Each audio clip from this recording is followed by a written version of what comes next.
Santiago Amigorena, vous êtes cinéaste, par exemple Quelques jours en septembre, Les enfants rouges.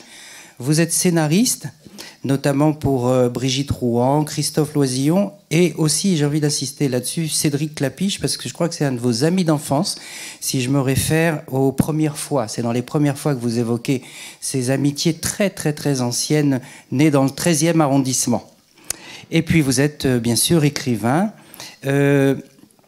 auteur d'un vaste projet autobiographique, dont le ghetto intérieur.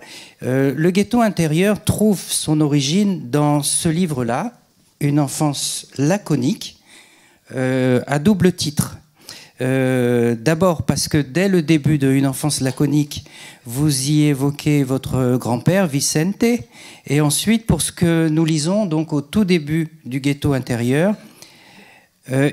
Il y a 25 ans, j'ai commencé à écrire un livre pour combattre le silence qui m'étouffe depuis que je suis né. Les quelques pages que vous tenez entre vos mains sont à l'origine de ce projet littéraire. Je voudrais m'arrêter sur ces mots-là, enfin sur le projet autobiographique et sur ces quelques mots. Une jeunesse aphone, pardon, excusez-moi dans l'ordre, une enfance laconique, une jeunesse aphone, une adolescence taciturne. Donc je vous interroge sur 3 adjectifs. Oui, donc voilà, il y a une trentaine d'années, je commençais à écrire un texte que je pensais publier quand il serait fini. Je pensais à l'époque qu'il ferait 3000 ou 4000 pages et que voilà, j'allais travailler pendant quelques dizaines d'années et essayer de le publier après. Évidemment, après à peu près 200 pages, j'étais désespéré. Je me suis dit jamais j'arriverai jusqu'au bout. Donc je me suis dit, voilà, je vais détacher ce morceau et je vais essayer de le publier comme ça. Le projet, j'avais déjà établi assez clairement qu'il aurait 6 parties avec 2 chapitres par partie. Et donc après une enfance laconique, une jeunesse aphone, une adolescence taciturne, il y a une maturité coite, une vieillesse discrète et la 6e partie qui s'appelle la 7e partie, donc pour des raisons que je ne vais pas expliquer maintenant. Et voilà, chacune avait 2 chapitres. Bon, j'ai publié un peu dans le désordre, c'est-à-dire qu'une enfance laconique, donc c'est vraiment la première partie, il y a les 2 chapitres, le premier cauchemar et la première lettre, tout ça est dans le livre. Le 2e livre qui s'appelle Une jeunesse aphone, en fait, c'est le 2e chapitre seulement de cette partie-là, dont le premier chapitre, je suis en train de finir de l'écrire maintenant. Donc voilà. Et tout est après dans une espèce de désordre que je n'ai pas cherché à expliquer. Il y a 2 livres qui s'appellent Le premier amour et La première défaite. Et ça, c'est le premier et le 2e chapitre d'une maturité coite. En tout cas, voilà, j'ai passé beaucoup de temps à écrire sur le silence et je m'excuse là de venir parler ici et d'être bavard parce que je raconte quand même l'histoire de quelqu'un qui est très silencieux dans tous les livres. Alors dans ces livres-là aussi, j'ai envie d'ajouter quand même, parce que j'ai lu Une enfance laconique et puis j'ai lu le suivant, Une adolescence taciturne. Il y a 3 pays, l'Argentine, l'Uruguay et la France. J'ai envie de voir un point commun entre l'Argentine et l'Uruguay, c'est que vous quittez ces pays au moment où la dictature s'installe, d'abord en Argentine et ensuite en Uruguay. Oui, je quitte ces pays avec ma famille, avec mes parents. Donc, je suis parti d'Argentine quand j'avais 6 ans et d'Uruguay quand j'avais 12 ans. Donc voilà, c'est autre chose que j'ai établi dans ce projet, c'est que chaque partie en fait couvre 6 ans de la vie du narrateur. Il y a un premier exil, donc le livre que je suis en train d'écrire en ce moment, qui est donc le premier chapitre, je me répète, le premier chapitre d'une jeunesse aphone s'appelle Le premier exil. Et le premier chapitre d'une adolescence taciturne s'appelle Le second exil, qui est l'exil du Uruguay en France, et qui est celui qui m'a marqué le plus, parce que c'est l'exil qui m'a fait changer de langue, et donc trouver la langue dans laquelle j'écris, parce que je n'écris que en français.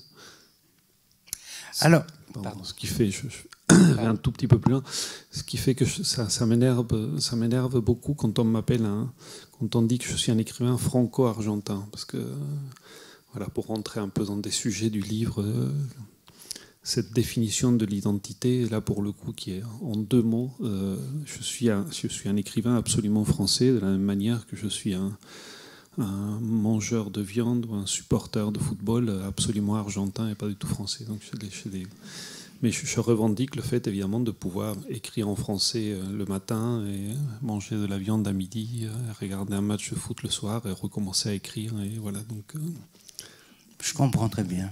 Oui. Alors, j'en viens à ce personnage du grand-père qui apparaît dans Une enfance laconique. Vous le présentez au début, je ne vais pas lire tout le passage, mais c'est un personnage qui finalement est assez amusant au début quand on le découvre. Le démon du jeu possédait depuis toujours El Abuelo Vicente, mais il fut singulièrement exalté pendant la Seconde Guerre mondiale. Buenos Aires fleurissait dans les années 40. L'opulence et l'euphorie d'être loin du champ de bataille prolongeaient les nuits moites et multipliaient les ressources de raffinement et de stupre. La débauche, la luxure, les voluptés se bousculaient au coin des rues sombres. Voilà, c'est un petit élément de présentation. On reviendra sur cette ville à cette époque-là. Mais je tenais à le citer parce que, évidemment, le contraste va être radical dans le ghetto intérieur. Et là, on va voir quelqu'un d'autre. Donc, c'est quelqu'un qui, au contraire, souffre très intensément. Et c'est quelqu'un d'autre. Alors, l'autre particularité, c'est que si on regarde les couvertures, on s'aperçoit ici du mot roman. Donc la première question que je voulais vous poser, enfin je vous poserai d'autres questions sur le roman et sur l'écriture, c'est ce choix. Je voudrais que vous expliquiez ce choix du roman. Je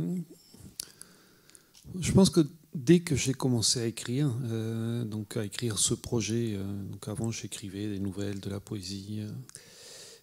J'étais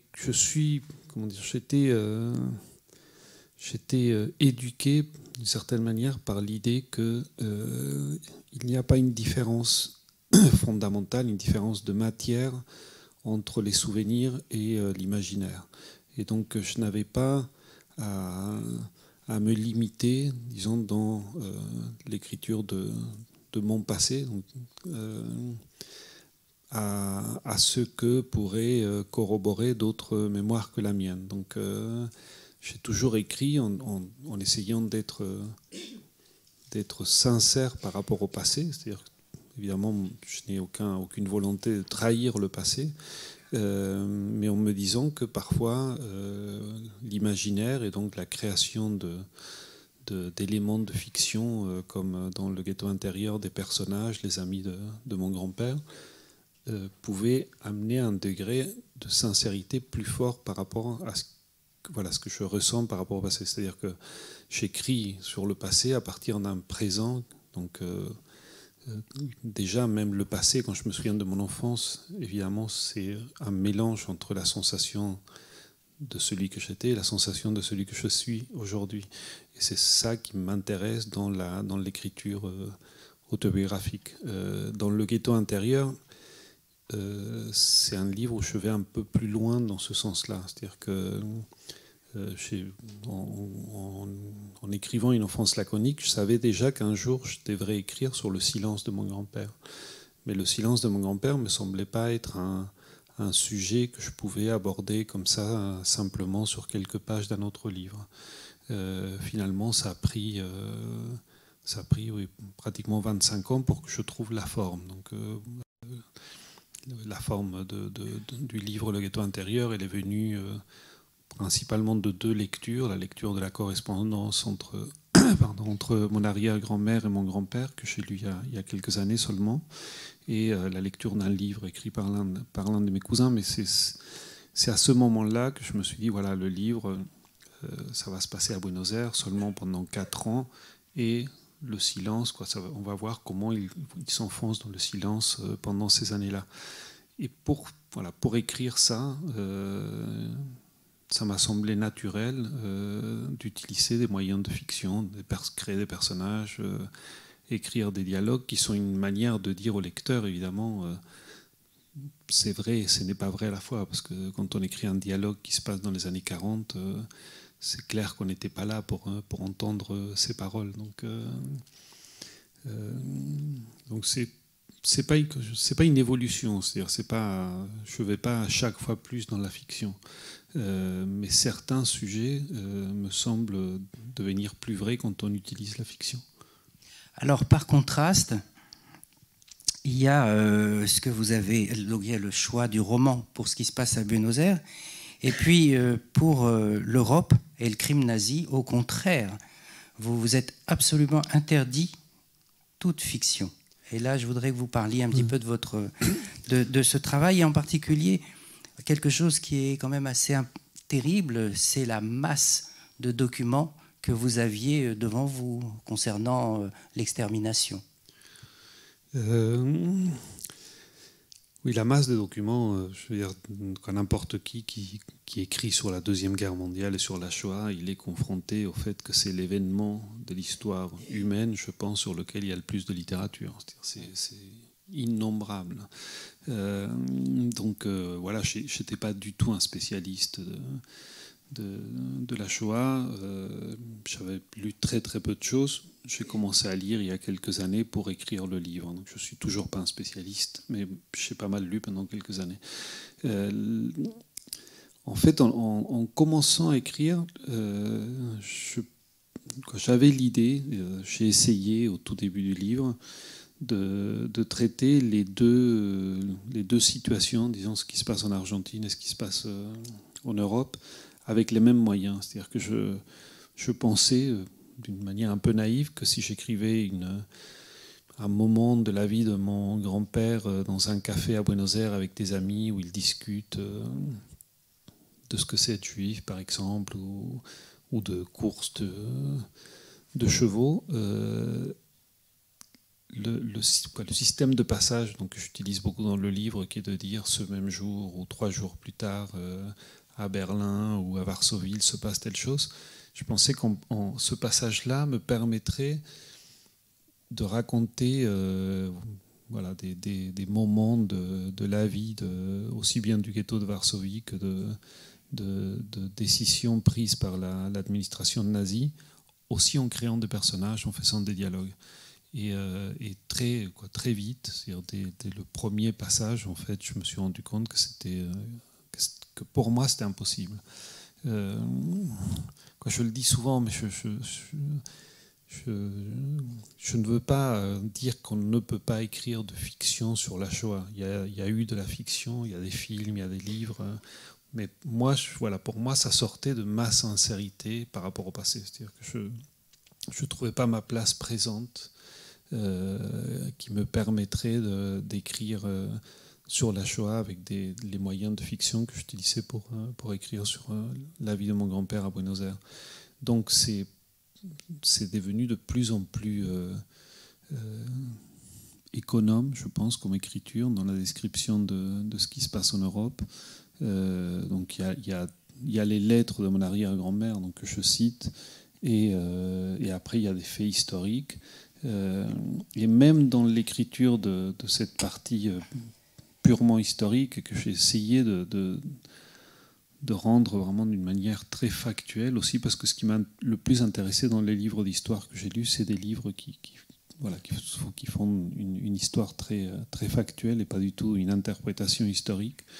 Et même là, très souvent, j'ai fini par enlever ce qui, dans la lecture de documents, m'avait semblé le plus spectaculaire ou le plus extraordinaire. C'est-à-dire que même des détails,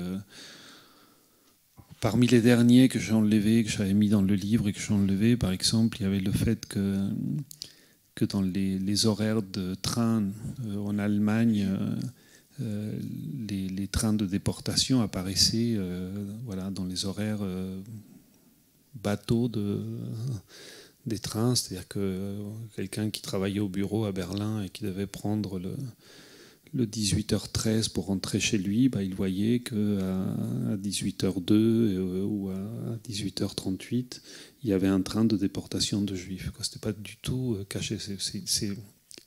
Et ce type de détails, voilà, moi ça m'a frappé, ce n'est pas du tout les détails sanglants. Je suis enlevé aussi.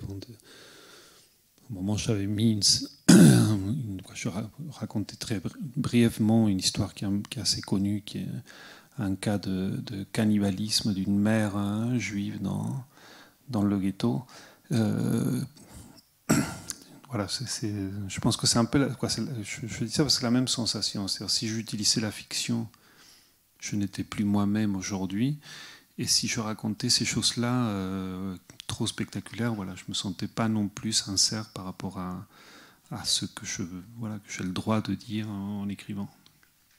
Alors, je voudrais pour tout le monde, parce qu'il y a sans doute des personnes dans la salle qui n'ont pas encore lu le livre, qui le découvriront après, j'aimerais que vous parliez un peu de l'histoire de Vicente. Alors, il y a des choses un peu drôles, parce qu'il a une mère, et donc il a une mère juive. Et j'avais entendu une interview dans laquelle vous aviez une très très bonne astuce là-dessus sur les mères juives. Enfin, il y en a tellement qu'on s'y perd. Mais j'aimerais que vous parliez un petit peu de ce début en Pologne et surtout justement de l'atmosphère qui y règne, parce qu'il n'est pas à proprement parler victime d'antisémitisme, il est militaire, mais je vous laisse parler. Oui, ma mère habite pas loin, donc je vérifie qu'elle n'est pas là, parce que... non, en fait, on a des théories différentes dans la famille. C'est-à-dire, moi, je n'ai pas voulu me prononcer sur les raisons qui ont fait partir mon grand-père. Je n'ai pas voulu dire il y en a une seule. Quand je parle de ma mère, donc, qui a connu infiniment mieux que moi mon grand-père, elle pense que l'antisémitisme était la raison principale. Peut-être pas la seule, mais vraiment la raison principale. Mon grand-père était un juif polonais qui...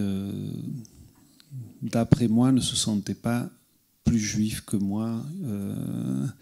Donc il y avait une relation avec, avec ses origines, les origines de sa famille, qui étaient... Parfois, il devait se sentir juif, parfois, il ne devait pas se sentir juif. Il a été extrêmement polonais, c'est-à-dire qu'il a été dans l'armée, il s'est battu contre les bolcheviks, il a cru énormément à la patrie polonaise.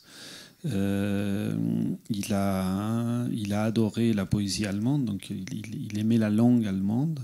Je pense qu'il aimait plein d'autres choses, et qu'il aimait sa mère et qu'il l'a détestée aussi comme presque n'importe quel fils qui se respecte. Et quand il est parti en 1928, je pense qu'il est parti pour plein de raisons. Mais aussi parmi ces raisons, et c'est ça qui allait le faire culpabiliser le plus, je pense, en tout cas c'est ce que je raconte dans le livre, et c'est là où, est-ce que c'est la fiction, est-ce que c'est pas la fiction, c'est qu'il pensait partir en Argentine, et si jamais il arrivait quelque chose, pouvoir sauver sa famille, la faire venir pour qu'il le rejoigne. Et que ça, je pense que ça allait aussi avec l'idée qu'il partait en Amérique aussi pour faire fortune, et la culpabilité venait du fait qu'il avait aussi envie, je pense, de partir et de devenir adulte, donc de s'éloigner aussi de sa famille. Je ne sais pas quelle anecdote je racontais sur les mères juives, c'est vrai qu'il y en a. Oui, je regrette, je ne l'ai pas noté, mais c'était sur RFI, mais vous étiez en dialogue avec Jean-Yves Potel. Mais j'avoue que l'anecdote précise m'échappe. Souvent on dit en Argentine, ça sonne moins bien en français, mais souvent on dit en Argentine, mère, il y en a une seule, et justement elle est tombée sur moi. Alors je ne sais pas si c'était ça, mais c'est celle-là. C'est celle-là. Donc c'est un proverbe argentin ou universel. Juif argentin. Oui. Alors on en revient justement à l'Argentine, parce que j'ai lu un petit extrait très court d'Une enfance laconique, mais vous parlez plus largement de l'Argentine dans le ghetto intérieur, de Tortoni, de tous ces endroits magiques, et de cette ville, de ce pays assez extraordinaire, dont j'aimerais que vous reparliez pour qu'on se situe dans le contexte, dans cette époque. Oui, donc c'est pareil. Je parle du Buenos Aires des années 40 que je n'ai pas connu. Je suis né un peu plus tard.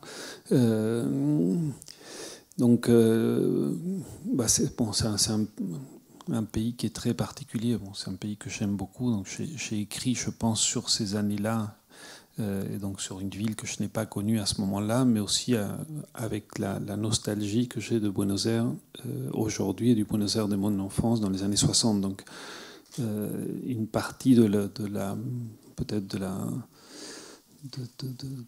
de l'amour qu'on sent pour la ville vient encore une fois de ma réalité, donc pas de la réalité historique. Mais ce qui est vrai, c'est que Buenos Aires, entre les années 10 et les années 50, 60, a été une ville extrêmement riche à part un moment dans les années 30. Et que voilà, c'est une ville qui a énormément profité économiquement de la guerre. C'est-à-dire que pendant la guerre, bon, il y avait une immigration très importante et très chic, intellectuelle, très riche aussi par rapport à l'immigration qu'il y avait eu avant, aussi bien de Pologne que d'Espagne ou d'Italie. Et vraiment dans ces années-là, dans les années pendant lesquelles se passe l'histoire du livre, entre 40 et 45, c'était une ville, oui, qui débordait de richesses. L'Argentine était devenue la 7e puissance économique mondiale. Donc voilà, c'est des années pendant lesquelles le contraste avec ce qui se passait en Europe était évidemment terrifiant, quoi, pour quelqu'un qui commençait à prendre conscience de ce qui se passait en Europe, la facilité de la vie à Buenos Aires. J'imagine, hein, encore une fois, je l'ai pas entendu de la bouche de mon grand-père et je l'ai pas vécu, mais je pense que ça devait être quelque chose de très très compliqué. Alors, il y a quelque chose que vous évoquez qui est très très important, c'est le fait que Vicente et ses amis Ariel et Samy sont 3 garçons qui sont des sortes de dandys. Hein, ils passent du temps à jouer au billard, ils jouent.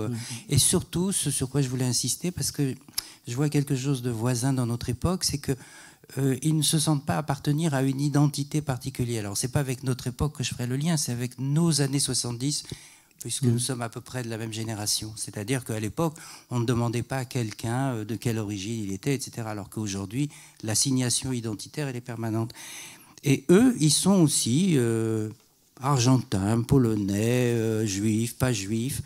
Et donc, ils ne se posent pas cette question-là. J'aimerais que vous parliez de ça, justement, de cette liberté qu'ils avaient. Je pense que c'est... que c'est vraiment ce qui marque ce que marque le nazisme, c'est cette obligation de se définir comme juif. Donc ça, j'en parle assez directement dans le livre. Et j'aime bien que vous fassiez un peu ce lien aussi avec la situation aujourd'hui, où je pense qu'effectivement on assigne beaucoup plus une identité nationale ou raciale que dans les années 70. En tout cas, à ce moment-là, je pense que mon grand-père, très clairement, venait d'une bourgeoisie polonaise qui était pas du tout pratiquante. Mon grand-père préférait parler polonais que yiddish. Je pense qu'il avait laissé derrière lui beaucoup de cette identité juive que forcément il devait retrouver à cause du nazisme. Et donc voilà, ce que je raconte dans le livre, c'est comment beaucoup de juifs à ce moment-là ont dû cesser de se sentir tout un tas de choses, ont dû cesser de se sentir argentins, polonais, amateurs de poésie allemande, ou de football argentin, ou père de famille ou vendeur de meubles, pour se sentir seulement juif. Parce que c'est ça, en gros, que le nazisme essayait d'établir. C'est essayer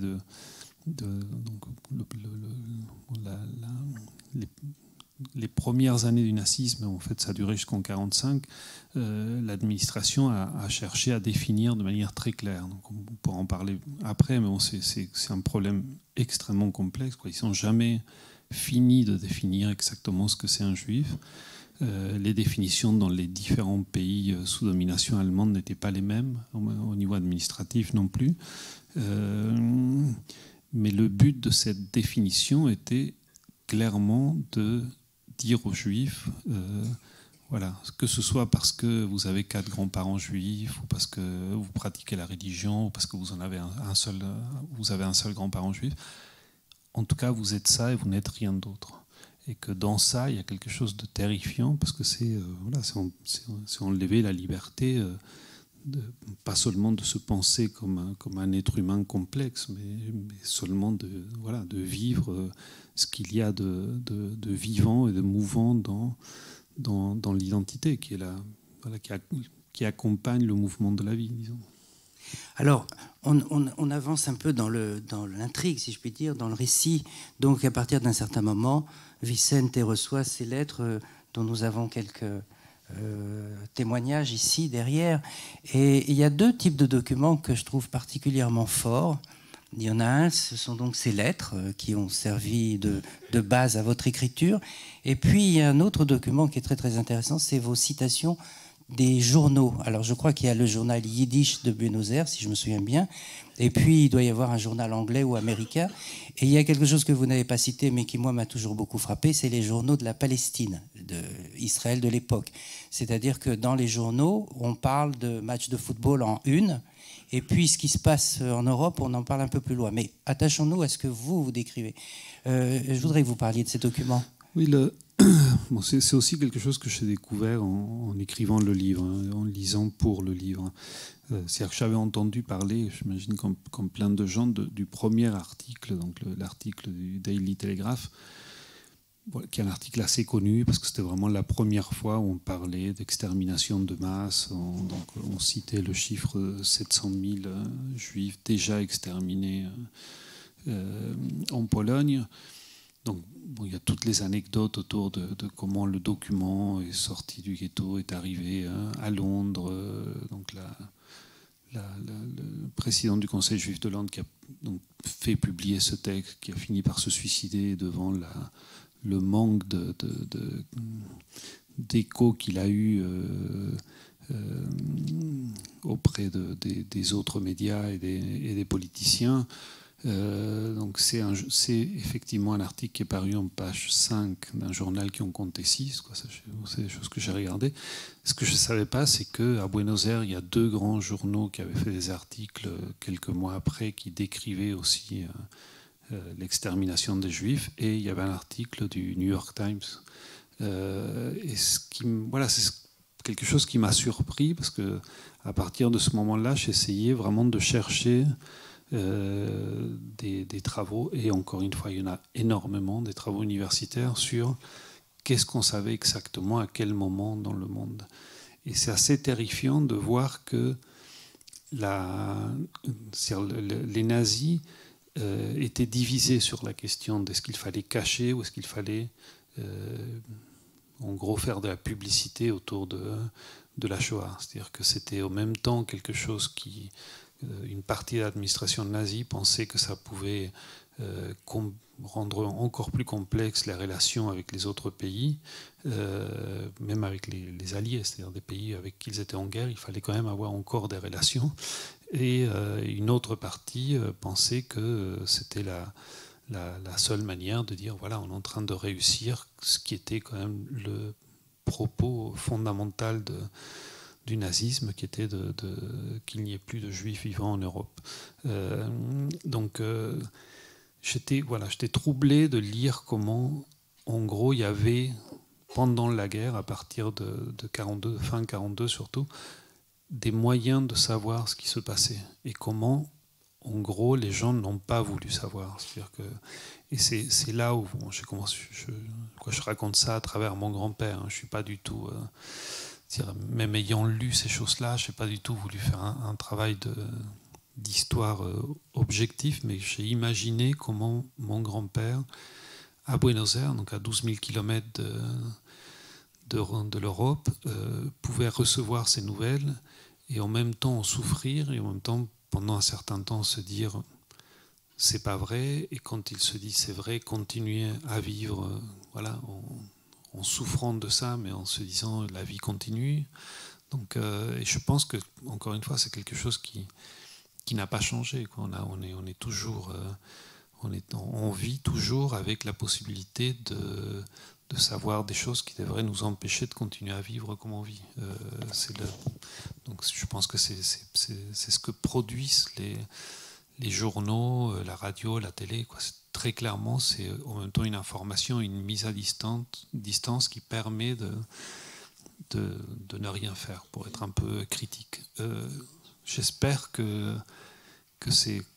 la littérature ou voilà, d'autres formes d'information, pour être un peu méchant avec la littérature, permettent autre chose. C'est-à-dire que c'est aussi dans la vitesse du journalisme, dans la vitesse de cette transmission d'information, il y a aussi sans doute cette impossibilité de faire que ça devienne une information qui est humainement utile ou forte.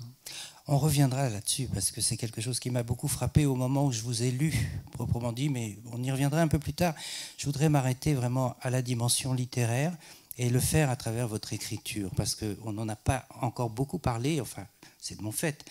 Mais il y a quelques phrases qui me frappent, il y en a beaucoup, mais notamment celle-ci, par rapport à ce que vous disiez de la définition de soi. En 1941, être juif était devenu une définition de soi qui excluait toutes les autres, une identité unique, celle qui déterminait des millions d'êtres humains et qui devait également les terminer. Je suis très sensible, j'ai été très sensible tout au long de ma lecture à vos jeux de mots, mais ce n'est pas au sens humoristique du mot, surtout pas. Les répétitions et les emplois, par exemple, des adverbes. Alors, je ne vais pas faire la liste, mais vous travaillez beaucoup là-dessus. Et personnellement, j'y vois un écho avec l'expérience que vit Vicente. C'est-à-dire que là aussi, il y a quelque chose qui est peut-être que vous allez dire vous-même. C'est-à-dire, en quoi est-ce que déterminer, terminer, le travail sur les adverbes, le travail sur les mots comme ça, en quoi est-ce que ça fait écho à l'expérience qu'il vit ? C'est-à-dire que le but premier du livre était de parler de son silence, parce que c'est là où moi je me sens son petit-fils, c'est dans l'héritage de ce silence qui est le sujet sur lequel j'écris dans tous mes autres livres. Donc effectivement, pour parler du silence, il faut trouver des mots, même si l'écriture est évidemment toujours liée au silence. Dans ce livre-là, il fallait trouver des mots qui puissent faire des pauses, disons, dans le langage. Donc, d'une part, il y a une forme, je pense, d'économie et pour moi de simplicité. C'est-à-dire que par rapport à mes autres livres, c'est souvent des phrases plus courtes. J'étais gêné même par des mots. Dès qu'un nom ou un adjectif me semblait un peu trop précieux, je l'enlevais. C'est la cuisine intérieure de l'écriture, mais par exemple, dans la deuxième ou troisième page du livre, Vicente arrive au Tortoni, donc au café, et il pose son manteau. Et là, il y a une phrase, je la cite de mémoire, mais c'est quelque chose comme la laine épaisse qui était imbibée encore de quelques gouttes. Et à la place de laine, pendant un certain temps, il y avait le mot gabardine. Donc gabardine qui est un manteau, mais qui est aussi une matière. Et voilà, ce mot me semblait trop précieux. Et même dans les rééditions, mon éditeur qui est dans la salle en sait quelque chose. Souvent, j'ai enlevé d'une réédition à une autre des mots qui me semblaient qui me semblaient trop compliqués par rapport à ce texte-là. Évidemment, alors voilà, il y a d'autres livres où je pense que la richesse du vocabulaire ne fait qu'apporter. Là, il fallait trouver des mots silencieux et donc parfois la ponctuation fait le silence, c'est-à-dire que la ponctuation peut être un peu particulière. Les adverbes, j'ai toujours considéré qu'il y avait une forme de lenteur et de douceur dans un adverbe, même dans dans brutalement. Je pense qu'entre brutal et brutalement, brutalement est beaucoup plus calme. Donc peut-être ça vient de là. Après, là j'en parle comme si c'était réfléchi. Évidemment, c'est pas du tout des intentions dans l'écriture. Voilà, j'ai écrit et c'est la lecture qui fait ça aussi. Oui, tout à fait. Et il y a autre chose aussi dans la lecture qui m'a beaucoup frappé, c'est que c'est un livre bouleversant. Enfin, moi, j'étais remué, j'étais très secoué. Et j'ai été très frappé aussi par le fait que vous n'utilisez jamais de phrases exclamatives. Il n'y a pas une seule phrase exclamative. Je vais en donner un exemple parce qu'il faut qu'on entende justement. C'est le passage dans lequel, à partir du moment où Vicente se fige, se mure dans le silence. Mais je vous laisse lire. Plus de mots, plus de langues, ni allemand, ni polonais, ni yiddish, ni espagnol, ni argentin. Plus de mots, plus de noms pour rien, ni massacre, ni douleur. Plus de mots. Oui, voilà, bon, c'est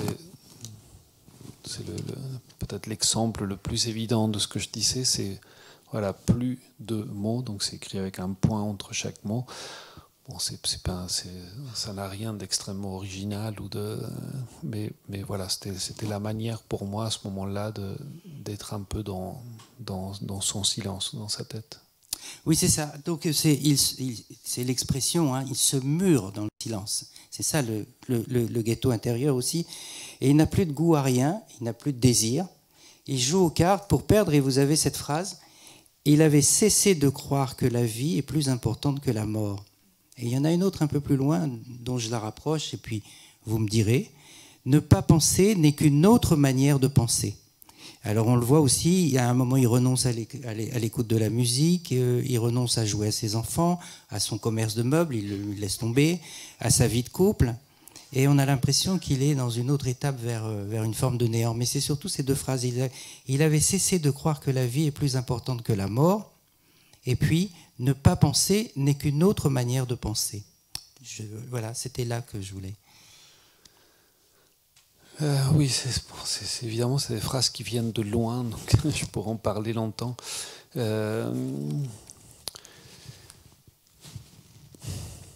C'est compliqué parce que croire que la vie et la mort s'équivalent, c'est évidemment voilà, le moment où il n'y a pas d'espoir. Donc, et en même temps, désespoir, c'est quelque chose qui, je pense, dénote encore de l'espoir. C'est-à-dire quand on est désespéré parce qu'on espère encore. Donc, qu'est-ce qu'il y a au-delà du désespoir? Voilà, pour moi, il y a ça, une équivalence entre la vie et la mort, où c'est vraiment... il y a voilà, plus aucun désir, plus aucune ouverture possible. Penser, ne pas penser, c'est quelque chose qu'il essaye de faire. Bon, c'est aussi quelque chose sur quoi j'ai déjà écrit dans d'autres livres, un peu sur la manière dont on cherche parfois à ne pas penser. Il y a des petits moments où on arrive à être dans une sorte d'absence absolue de pensée. Quand je dis penser, c'est une pensée discursive, hein, avec des mots. Écouter de la musique, voilà, c'est une façon de faire taire parfois le langage. La répétition de la musique, donc ce qu'il fait avec quelques morceaux de musique classique, je pense que ça peut aller, voilà, dans ce sens-là. Mais c'est... au fond, je ne pense pas qu'on réussit, donc qu'on puisse réussir. Donc c'est ce que j'imagine de mon grand-père, c'est qu'il a cherché des moyens. Marcher peut être aussi un moyen de ne pas penser, qu'il a cherché ces moyens-là et qu'il ne les a pas trouvés. Donc il a toujours été confronté au retour de la pensée, au retour du langage. Donc voilà, le silence d'un côté, la pensée de l'autre, et cette impossibilité d'aller au-delà des deux. Bon, encore une fois, ces sujets en littérature qui sont tellement traditionnels, disons dans le bon sens, que comme j'écris sur le silence, j'ai tourné autour de de ces sujets-là d'une manière sans doute beaucoup plus explicite dans d'autres livres. Donc on fait voilà, beaucoup plus de références à des textes littéraires ou philosophiques. C'est quoi je ne conçois pas depuis que j'écris presque qu'il y a d'autres sujets dans la littérature que le langage lui-même. Donc voilà, disons que voilà, tout au bout de ça, il y a ce paradoxe extrême que la personne qui a sans doute formulé le plus clairement le rapport entre le langage et la mort, c'est Heidegger. Donc, alors là, j'aurais du mal à vous suivre parce que la philosophie et moi, c'est 6 ou 7. C'est très difficile. Par contre, je m'arrête sur une question de langage. C'est sur les appellations de l'événement que vous racontez. C'est-à-dire que vous reprenez un certain nombre de termes et il y en a un qui a une très très forte implication. Donc les termes, le plus connu, c'est Holocauste. Le deuxième terme très connu, c'est Shoah. Le troisième terme que je connaissais mais que je n'avais jamais creusé, c'est Khurban. Et j'aimerais que vous parliez de ça parce que ça a une énorme implication dans l'interprétation ou l'impossibilité d'interprétation que l'on a de l'événement.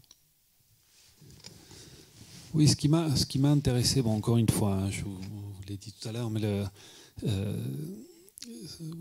sur les noms, quand j'ai commencé à me demander pourquoi cet événement historique avait pris ces noms, pourquoi on l'avait surtout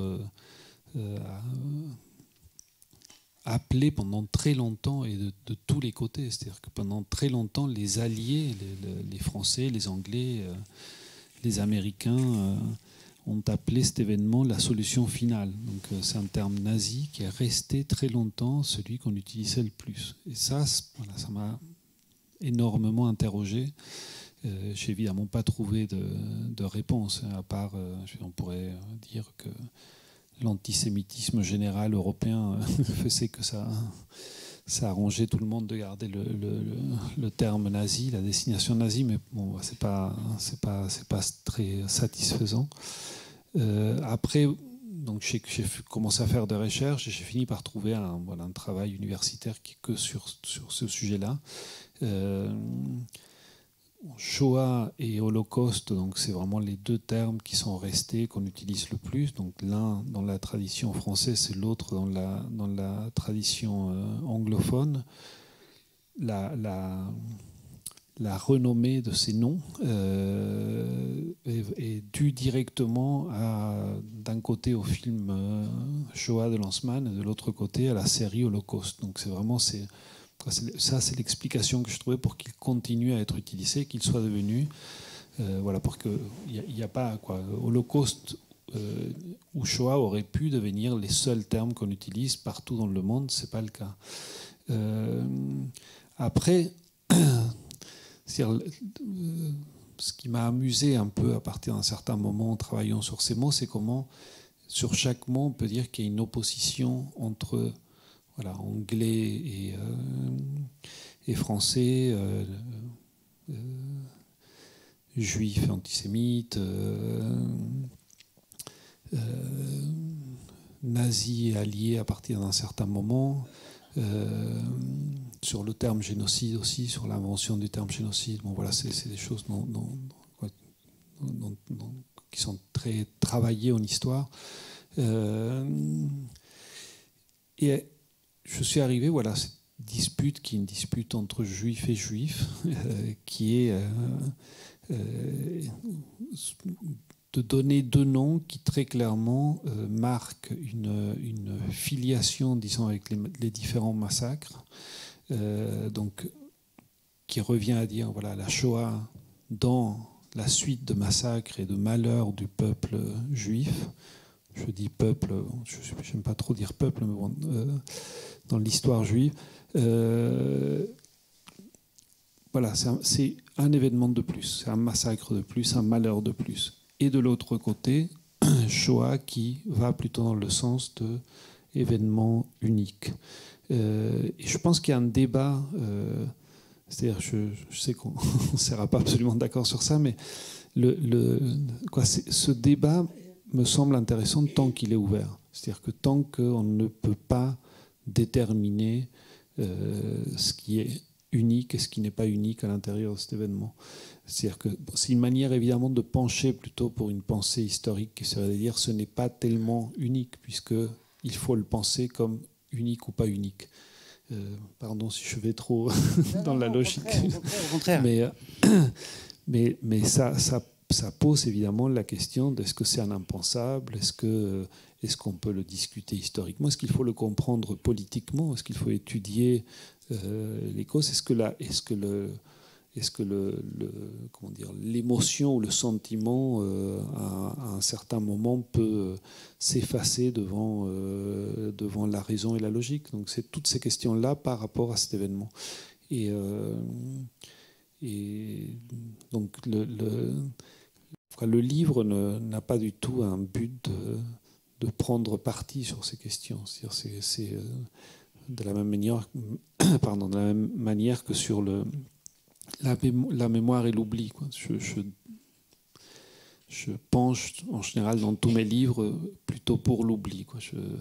J'aime beaucoup une phrase de Pasolini qui dit que celui qui oublie jouit plus que celui qui se souvient. Évidemment, je ne fais que me souvenir toute la journée en écrivant sur mon passé, mais je pense qu'il faut tendre vers l'oubli, que l'oubli est plus porteur de vie. Je n'ai jamais aimé beaucoup le terme devoir de mémoire. Je pense qu'il ne faut pas obliger la mémoire. Donc c'est encore une fois, tout ça n'a de sens que si on laisse le débat suffisamment ouvert. C'est-à-dire, c'est pas pour évidemment condamner la mémoire, c'est pas, et l'oubli dont je parle évidemment n'est pas l'oubli de la négation, c'est le contraire de l'oubli de la négation, c'est l'oubli qui travaille, l'oubli qui fonctionne comme le deuil, c'est-à-dire que c'est la possibilité de vivre en paix avec le passé sans l'ignorer, mais sans qu'il ne soit une obsession un peu morbide. Évidemment, c'est pas du tout quand je ne dis pas ça en disant il faut oublier maintenant, il n'y a pas d'injonction d'oubli non plus. Il y a juste l'espoir qu'il y a un travail lent qui se fait sur plusieurs générations et qui amène à une sorte de mémoire paisible.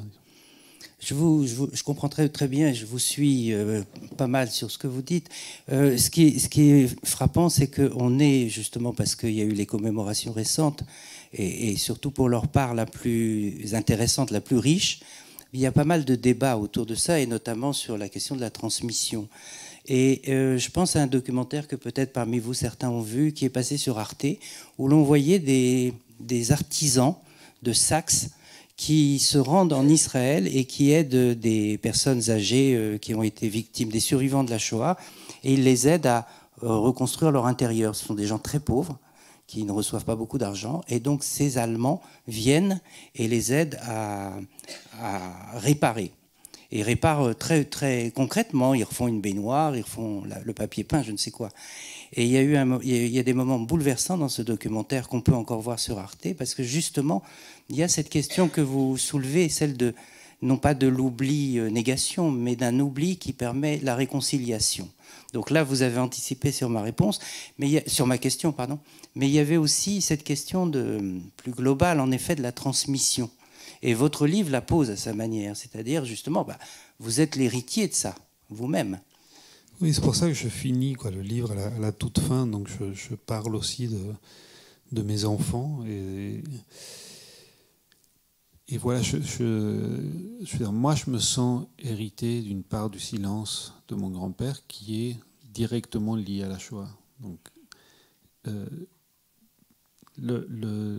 quand je dis donc au début du livre, je dis que ce livre-là est à l'origine de mes autres livres, ça ne veut pas dire qu'il est l'origine.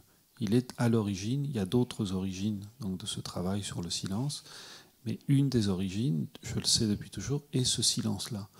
Donc il fallait que j'écrive dessus. Quand je parle de génération, en fait, il y a un autre livre où je parle un peu de ça, mais j'aime bien cette idée qu'il faut plusieurs générations pour faire n'importe quoi. C'est-à-dire qu'on avance assez lentement, disons. J'aime bien penser, par exemple, que dans la famille Bach, il y a eu il y a eu peut-être 3 ou 4 avant Jean Sébastien et 2 ou 3 après Jean Sébastien qui ont cru qu'ils étaient les génies, les bons musiciens. Finalement, c'est pas important, quoi. Jean Sébastien était fabriqué par ceux qui étaient avant. Voilà, il a donné place à ceux qui viennent après. Ils ont tous été musiciens. Donc, ce que je pense que fait le travail de transmission littéraire, hein, pas historique, et voilà, c'est vraiment, ça s'adresse à une autre partie de nous-mêmes, hein, c'est pas, qui ne sont pas contradictoires. Le travail littéraire, je pense qu'il peut aller dans le sens d'une transmission qui aboutit à l'oubli. Pour aboutir à l'oubli, sur ce sujet-là, par exemple, peut-être mes enfants ou mes petits-enfants vont écrire mieux que moi et ça va servir encore plus à aller vers l'oubli. Et peut-être c'est la 3e ou 4e génération qui aura complètement oublié ça, en le portant en soi, mais en le portant vraiment comme une parcelle d'identité qui sert à être libre et pas à être prisonnier. Donc, sur les histoires de commémoration, il y a quelques semaines, j'étais en Belgique et voilà, j'ai dit, quelqu'un m'a posé la question et j'ai dit que je n'aime pas beaucoup les commémorations. Évidemment, quand je parlais de commémoration nationale, publique, sur le rapport que chacun a avec la mémoire et la manière de ritualiser son rapport à la mémoire, ça c'est intime, quoi. Je n'ai rien à dire et aucun conseil à donner, évidemment. Mais la commémoration nationale, voilà, à un certain moment, elle s'arrête, quoi. C'est-à-dire qu'il n'y a aucun événement historique qu'on continue de commémorer. En France, on a arrêté de commémorer des événements de la Première Guerre mondiale. Donc voilà, on va aller forcément dans ce sens-là. Je ne pense pas qu'il faut aller plus vite, plus doucement, mais en tout cas, on va vers ça. Et c'est ce qui permet l'amnistie, c'est ce qui permet évidemment la réconciliation entre des peuples.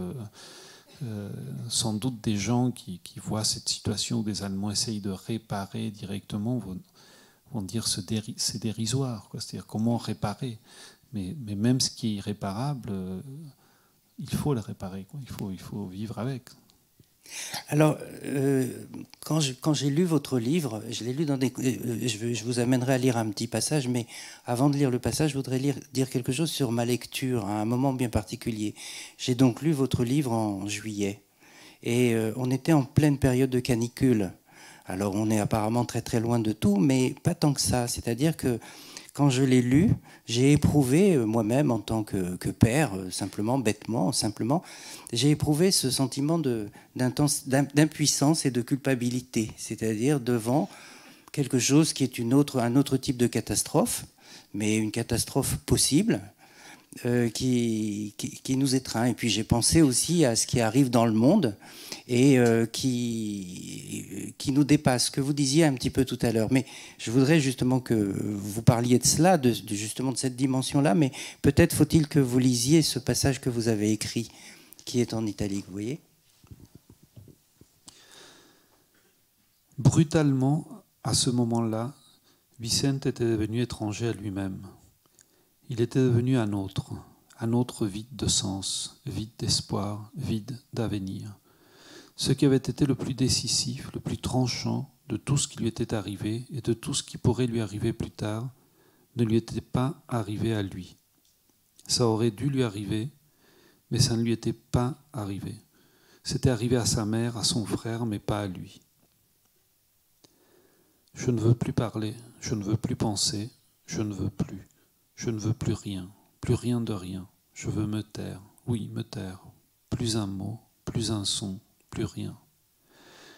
Vicente avait voulu savoir et il avait voulu ne pas savoir.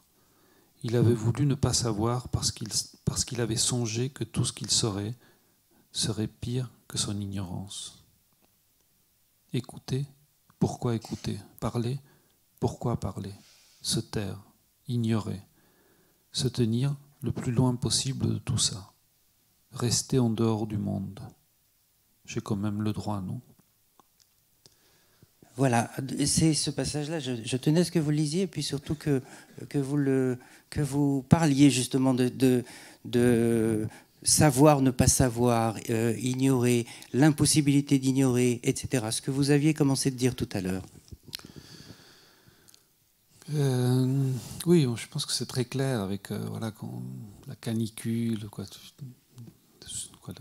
Il y a tellement de sujets, non, face auxquels on devrait s'arrêter. Et, il y a quelques jours, j'étais scandalisé, j'étais bêtement scandalisé, disons, par la présentation d'un article sur le réchauffement climatique dans un journal. Donc, sur Internet, il y avait le titre, ça présentait un article fondamental pour l'histoire de l'humanité et il fallait être abonné au journal pour le lire. Je me dis, mais que peut penser un journaliste qui est en face de quelque chose qu'il doit donner à lire et qu'il croit être fondamental à l'histoire de l'humanité, et on ne peut pas le lire sans payer un euro.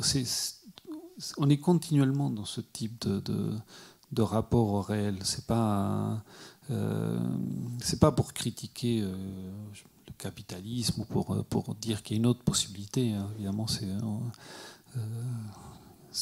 le faisait pas payer, il n'y aurait peut-être pas le journal et donc il n'y aurait peut-être pas l'article. Mais on est quand même en tant qu'être humain, on est tout le temps, donc historiquement, je pense que c'est assez clair, pendant la Deuxième Guerre mondiale, dans une position où on doit continuer à vivre en sachant qu'on a énormément de raisons de ne pas vivre la vie qu'on vit, une forme d'insouciance, une forme de bonheur. Ça ne remet pas en question la vie elle-même. C'est-à-dire que la vie ne s'arrête pas à cette conscience ou à ce savoir. Pendant la Deuxième Guerre mondiale, en découvrant les articles des journaux, je me suis rendu compte que c'était une sorte d'évidence. Dans les années 70, en Amérique du Sud, c'était pareil. C'est-à-dire, d'un côté, il y avait le même rapport de savoir et non-savoir. C'est-à-dire qu'en Argentine, à la fin des années 70, beaucoup d'Argentins niaient l'existence des disparus, donc qui était quelque chose qu'on savait pertinemment. Mais voilà, c'était vivre à Buenos Aires en se disant qu'il y avait des gens qui disparaissaient, qui étaient balancés depuis des avions dans l'océan, c'était sans doute trop difficile. Et ce qui est particulier, évidemment, c'est que on ne peut se juger que nous-mêmes.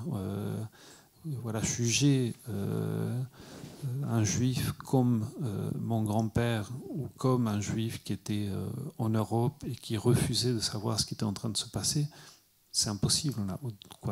Où est-ce qu'on se placerait pour juger cette personne-là? Se juger nous-mêmes, on le fait continuellement, mais ça ne finit pas de clore le problème. Donc, voilà, on pourrait en parler aussi très longtemps, mais je crois qu'il y a sans doute quelque chose qui est le propre de l'être humain, qui est de vivre, et il y a une forme d'insouciance qui fait partie de la vie elle-même, et qui on ne serait pas humain s'il n'y avait pas ça, et qui a à voir évidemment avec le langage, parce que le langage aussi est une mise à distance de la réalité, c'est déjà une représentation de la réalité. Donc on peut le prendre de plein de côtés différents. En tout cas, je pense que c'est tellement le propre de l'humain qu'il ne faut pas le condamner, mais quand on se place à un niveau politique, il ne faut surtout pas l'oublier. On peut le dire, à la fin du roman, votre grand-mère Rosita est enceinte, met au monde le 4e enfant. Donc il y a quand même comme une vie qui revient. Qu'est-ce qui s'est passé après, si j'ose? Oui, là pour le coup, c'est quelque chose où je ne peux pas mentir que je l'ai inventé, parce qu'effectivement, ma tante Victoire est née en juin 1945. Et voilà, ce qu'on racontait toujours dans la famille, c'est que mon grand-père ne parlait presque plus, et que quand sa femme, ma grand-mère, est venue lui annoncer qu'elle était enceinte, donc il a dit, si c'est une fille, elle s'appellera Victoire. Ce qui s'est passé après, bon, je le raconte un peu dans d'autres livres, mais pour lui, ce qui s'est passé après, bon, je ne le sais pas, hein, il faudrait que je l'invente en l'écrivant. Ce qui est clair, c'est que voilà, c'est un sujet, comme beaucoup de survivants proches ou lointains de la Shoah, il a gardé le silence. C'est-à-dire qu'il n'a jamais parlé de ça, il n'a jamais parlé de la mort de sa mère, de la mort de son frère. Je pense, moi, qu'il a su clairement, quoi, je donne cette hypothèse-là, donc qu'il a su que sa mère était morte à Treblinka et son frère dans le ghetto, mais son choix était de ne pas transmettre à travers la parole. Donc, le choix de transmettre à travers le silence a sans doute contribué à ce que j'écrive. Donc, je lui dois quelque chose par là. Évidemment, je ne fais pas parler mon grand-père. Je n'aime pas trop cette idée-là. J'espère, parler une partie de son silence. Si je me souviens bien, alors je ne sais plus si je l'ai entendu à la radio ou si c'est une formule dans le livre, mais je crois que c'était à la radio. Vous disiez, mon grand-père s'est tu, mes parents ont parlé, et moi j'écris. Oui, non. En général, ce que je dis, c'est que la génération de mes parents, moi, il y a mon père aussi qui n'est pas du tout d'origine juive polonaise, mais la génération, les trois filles de mon grand-père sont psychanalystes. Donc en fait, ce que je dis souvent, c'est que mon grand-père s'est tu, ses filles ont écouté, et moi j'écris. Donc, et ce qui est un peu faux, parce qu'en fait ma tante Victoire a déjà écrit sur son père aussi, mais voilà, c'est une sorte de... Encore une fois, le travail de génération, peut-être, il fait que voilà, moi et mon cousin, parce que j'ai un cousin qui a aussi écrit sur ce grand-père, on cherche à mettre des mots et que peut-être c'est nos enfants ou nos petits-enfants qui trouveront les bons mots par contre.